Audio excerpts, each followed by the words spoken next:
Murugan sir, நாங்கள் முதல்ல இந்த அரசாங்கம் நேற்றும் பேசின சப்ஜெக்ட் தான் இது. ஆமாங்க சார். இருந்தாலும் இப்போ பார்க்குறவங்களுக்கு கொஞ்சம் புரியிட்டுங்கிறதுனால கொஞ்சம் அரசியல் கலப்பு இல்லாமல் பேசலாம் அப்படின்னு நாங்கள் நினைக்கிறோம்.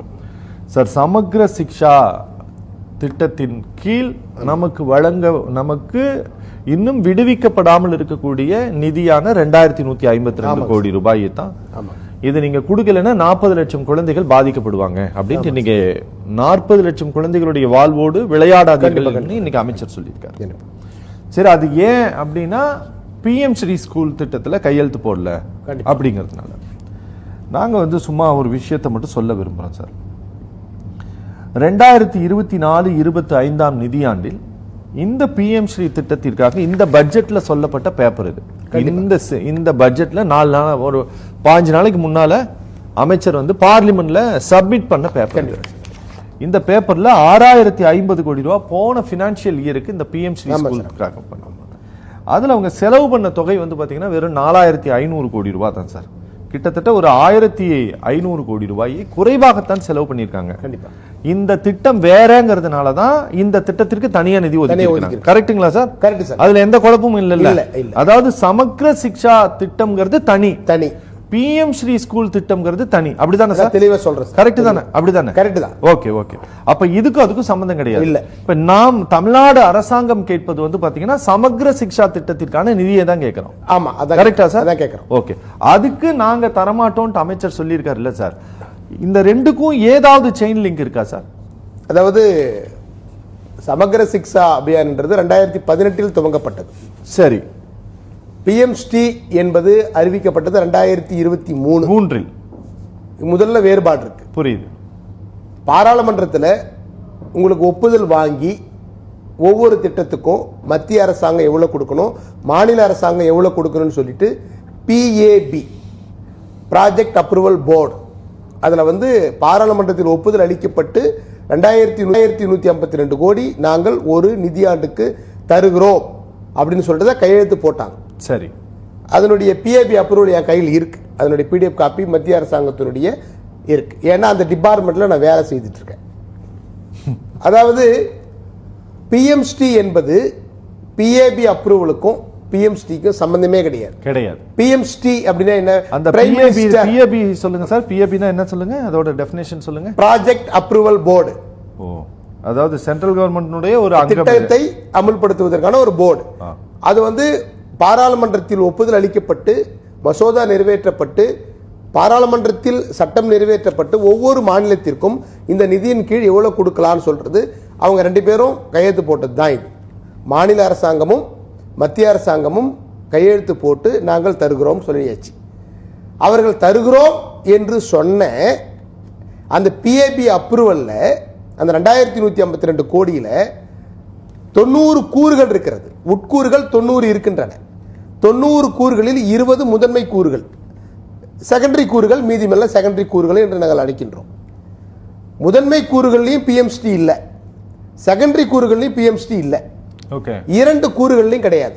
சமகர சிக்ஷாவுக்கும் பிஎம்ஸ்டிக்கும் சம்பந்தமே கிடையாது. ஓகே.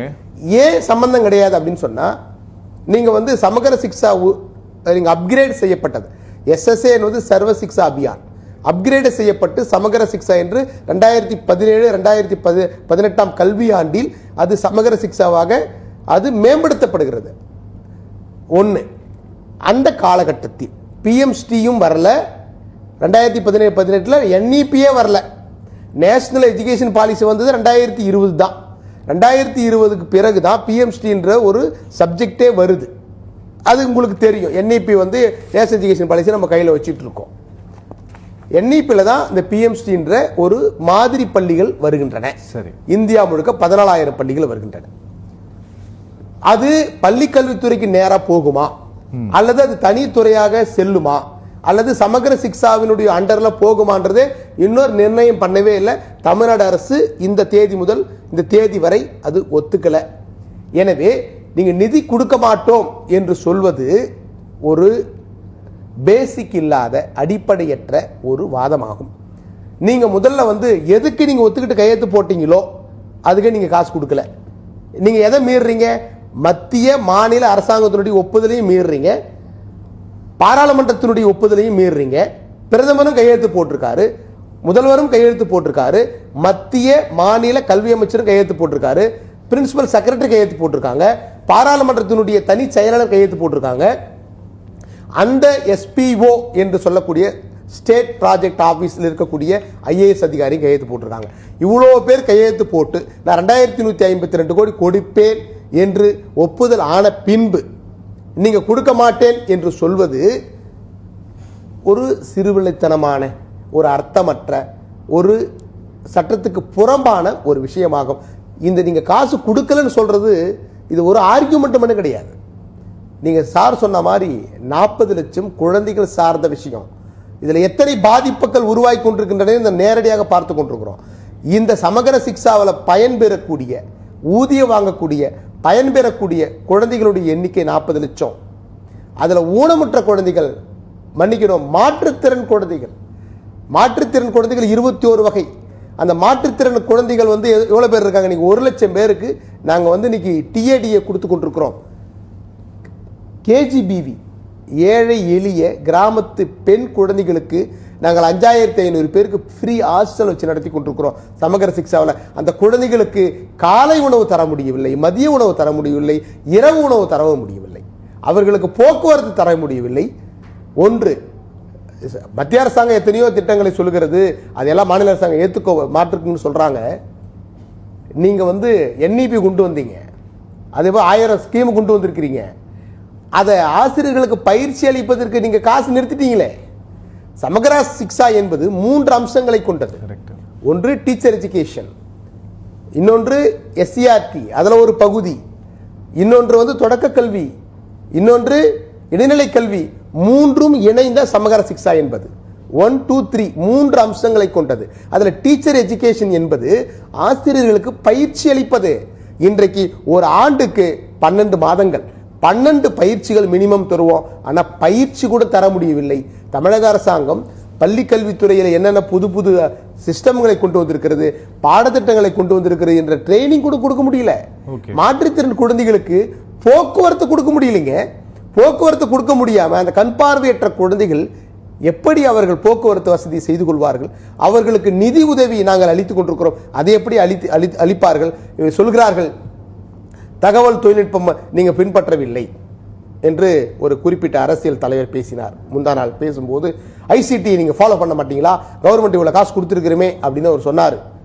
ரைட்டு, நீங்க கொடுத்தீங்க காசு 2019-20 கல்வியாண்டில் கொடுத்துட்டீங்க. அதுக்கு இன்டர்நெட்டுக்கு யார் கொடுக்கறது?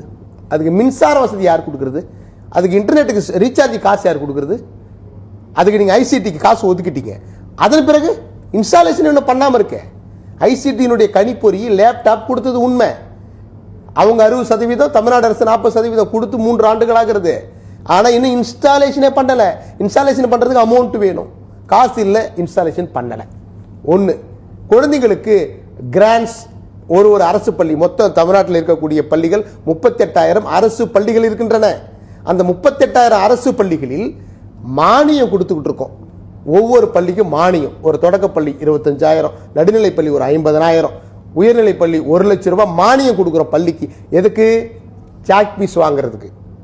குழந்தைகளுக்கு வாட்டர், RO வாட்டர் குடிப்பதற்கு, தண்ணி கேன் இல்லை, RO வாட்டர் போட வேண்டும், அவனுக்கு தூய்மையான தண்ணீர் வேண்டும், சுகாதாரமான தண்ணி வேணும் அப்படி என்பதற்காக, குடிநீர் வசதி ஏற்படுத்துவதற்காக, அவனுடைய கழிவுநீர் வசதி ஏற்படுத்திக் கொள்வதற்காக, போர்டு வாங்குறதுக்கு, பெயிண்ட் அடிக்கிறதுக்கு நாங்கள் 1 லட்சம் ரூபாய் தமிழக அரசாங்கம் மூலமா நீங்க எங்களை சமகர சிக்ஷாவில் கொடுத்துக்கிட்டு இருக்கோம். அந்த கிராண்ட்ஸ் இன்னைக்கு முழுமையாக எங்களால் வழங்க முடியவில்லை. நீங்க முதல்ல நீங்க PABல கையெழுத்து போடுகின்ற போது நாங்கள் கொடுக்க மாட்டோம் அப்படின்னா ரைட்டு, நீங்க கையெழுத்து போட்டாச்சு நான் கொடுத்துறோம்னு சொல்லிட்டீங்க. ஆனா கிராண்ட்ஸ் கொடுக்க முடியலையே. சாக் பீஸ் எப்படி வாங்குறது? நீங்க கரும்பலகை எப்படி நீங்க சீர்திருத்தம் பண்ணுவீர்கள்? இப்படி ஒவ்வொரு அம்சங்களிலும் பள்ளி மாணவர்கள் 36,000 பணியாளர்கள் இதிலே வேலை செய்து கொண்டிருக்கிறோம். இன்னைக்கு ஆசிரியர் பெருமக்கள், ரெகுலர் டீச்சர் 15,000 பேர், BRT 3,000 பேர், பகுதி நேர ஆசிரியர்கள் 12,000 பேர், சிறப்பாசிரியர்கள் 1,800 பேர், DDP ஆபரேட்டர், கணிப்பொறி ஆபரேட்டர், கணக்காளர், சூப்பரிண்டென்ட் 36,000 பேர் பணி செய்து கொண்டிருக்கிறோம். 36,000 பேருக்கு ஒவ்வொரு மாதமும் சம்பளத்திற்கு திண்டாட வேண்டியிருக்கிறது. சம்பளம் வருமா வராதா, வருமா வராதா என்று ஒவ்வொரு மாதமும் நாங்கள் சம்பளத்திற்கே கோரிக்கை வைக்கக்கூடிய ஒரு அவல நிலைக்கு சென்று கொண்டிருக்கிறோம். Okay okay okay okay